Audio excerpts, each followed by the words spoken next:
Now we're going to show you the materials we need to make that cage. Right. We start off with some 1/2-inch plywood, which we've cut into 3 rings, and the way you get these rings is by using that screw and string method, which we're showing you right over here, we hope. And what we've done is we've cut 3 rings. One will be, one is actually a base. That'll be the base of the cage. The middle rim will then become the top, and the outer rim becomes the middle. And when we put our ribs up here, that'll be suspended like that and create the body of our Iron Maiden. Okay. And we've also taken some 1/8-inch masonite, and we've cut that down into strips that are 1.5 inches wide on the table saw. And now we're ready to kind of put it all together.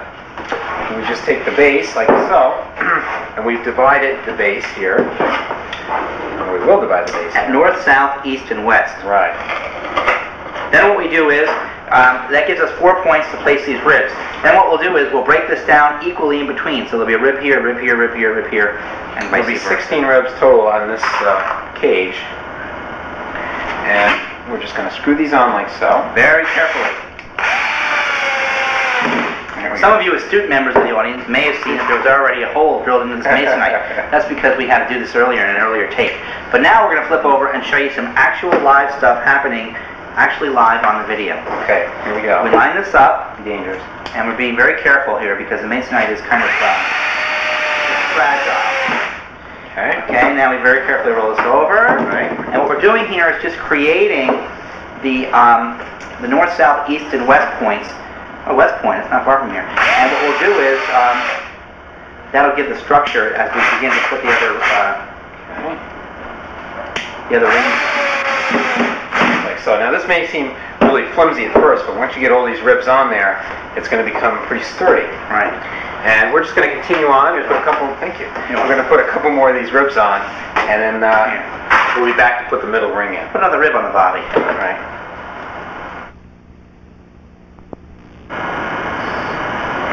Okay, is this an Iron Maiden? No, it's not. At this stage of the game, it's just a giant masonite octopus. But what you need to do is to take this ring and slide it between the legs of the octopus. Right. Now you must be careful. You live in a border state. That could be against the law. Okay. We're going to take the center rib, which is coming up from the base down there, It's like God. Didn't he take the center rib? and we're going to screw that in to the middle ring at that corresponding point up here. By that north, south, east, and west point that I talked about. Right. Hey, we're not far from this point. West point. And we've measured all these ribs at the 5.5-foot mark, so we know exactly where they go on the ring. That would be about where the shoulders would be if you were to actually put somebody in the Iron Maiden. Right. So we're just going to screw all these ribs down, and then we'll come back and we'll show you how to do the top.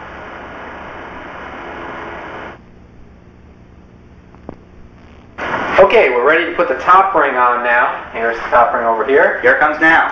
And we're going to do it the same way we did the middle ring and the bottom. We marked it off, north, south, east, west, and in between. By the time you're done with this, you'll be able to locate yourself anywhere on the globe. This is true. And Now here we're going to use a bit different method. Rather than go north, south, east, and west, which we would recommend that you do, there's very little places these top ribs can go. So just by pulling these in, they almost naturally end up where they're supposed to end up. Right. And we're going to continue doing this all around the ring, and then we'll go back to the next step. Well, we've gotten to this point now. We've stood it up. You may notice that it's a little bit flimsy. You got to remember, you're going to be hanging this from a chain. But if you do want to sturdy this up a little bit, you can take in some extra strips here and hook them on here, glue them on there, and that'll help to sturdy that up a little bit when you double those up. Okay, now we're ready to hide the edge of this. So we're going to take another piece of the 1.5-inch masonite, and we're going to wrap that around like so, and all the way around the side here. Put that together.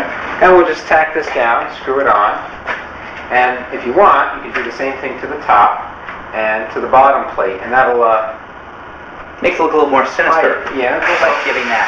gives it a little width, makes it a little bit more believable, and it also hides the edge of the plywood, which we'll want to do. When we're going to paint this up later, we're going to put some rivets on it, and we're going to rust it, and it's going to look just like it's made out of steel. So you may have noticed we left the top open. Now you wouldn't do that. Could you hold that? You wouldn't do that in a real Iron Maiden because the person would climb out the top. So what we're going to do is we're going to just take 2 boards, we're going to crisscross them like this, put that on the top, which will prevent anybody from climbing out, and also give us something we can hang our chain from, and then we'll just trim that off. Right. Okay, so we're going to go ahead and put a coat of black paint on this, and we'll come back and show you how to detail a little bit more.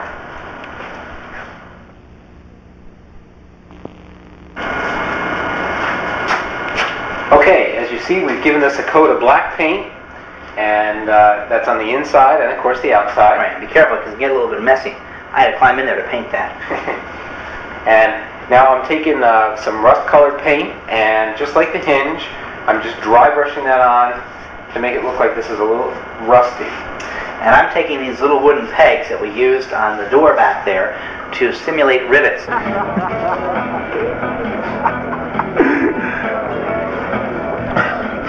You haven't had anyone like me before. Well, you'd be surprised what I've had. Yeah, well, I'm a genuine war hero. Yeah, you're a real killer, I can tell. You ever heard of the SAS Commandos? The Falklands, Iraq, I was there. Not even a scratch. How exciting. Yeah, we don't look very excited. Well, look, you're my third war hero for the week. Come on. Let's go to my room. Are you saying I made it up? No, baby, I like men. Oh, come on. You're calling me a liar! Have a problem there, my friend?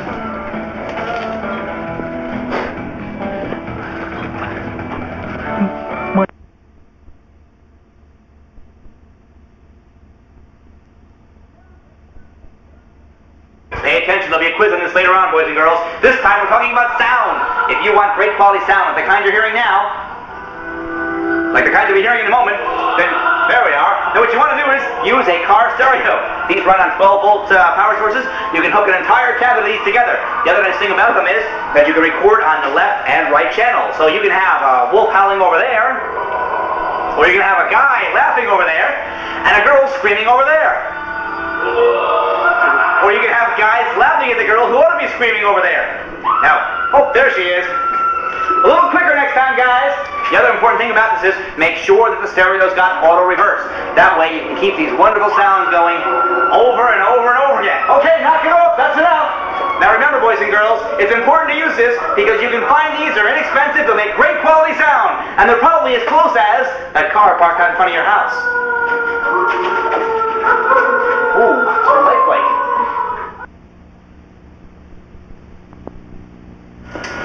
Yeah, you gotta stop digging up old friends in the cemetery. Hey, Jeff, I think it's about time we go down the Haunted Mansion. Okay, we'll take the hearse. Great, come on. I'll be back later to do your toes.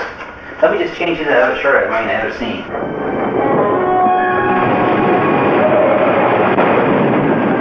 And now, we take you directly to Kevin McCurdy's Haunted Mansion for a look inside.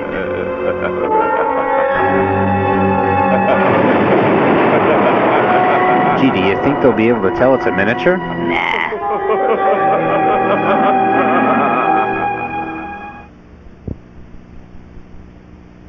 What we've done in this particular scene is to have the people walk around the perimeter of the room.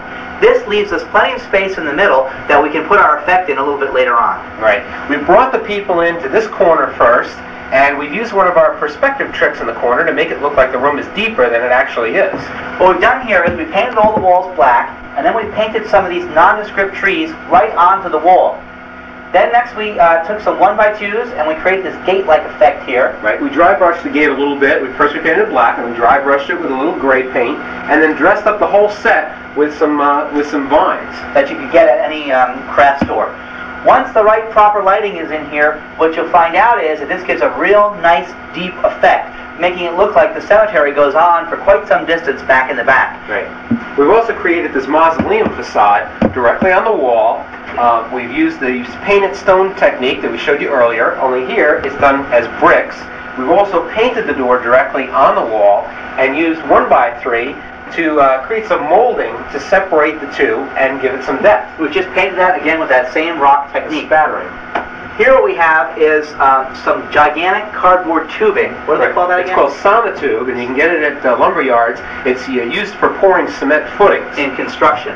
And what we've done there is we've cut it down the middle, We've attached it to the wall. We've applied our rock painting and our spattering technique, and it makes it look like a nice pillar. Up here we have some cast faces, similar to the door knocker, which we showed you earlier. And if you can get some of these in molds, you can use them all over the place. They're good on tombstones, they're good on doors, and if you have a stock of those, they really help dress up the set. They've got 101 uses, boys and girls, and you can use them in 101 places. Let's go see what we have on the other side of the room here with another depth perspective trick. Okay, what we've got here is another one of our forced perspective tricks. We've created a forced perspective scene here where it looks like the cemetery goes uphill. And the way we did that was divide the scene into two parts, the foreground and the background. And we've divided that with a theatrical material called scrim. Yeah, right. Scrim is used for special effects in the theater. It allows light to pass through it, kind of like a netting. What it does for us here is it creates a kind of a fog or haze effect to separate the two scenes. Right. In the front ground here, what we have is life-size tombstones, life-size zombies, life-size plants. Behind the scrim, we have to use smaller objects. As they move up the hill, they get progressively smaller. Right. We've got some more tombstones back there out of that blue foam that we used earlier with the stones, and we've even made a miniature mausoleum up in the back. Looks really cool.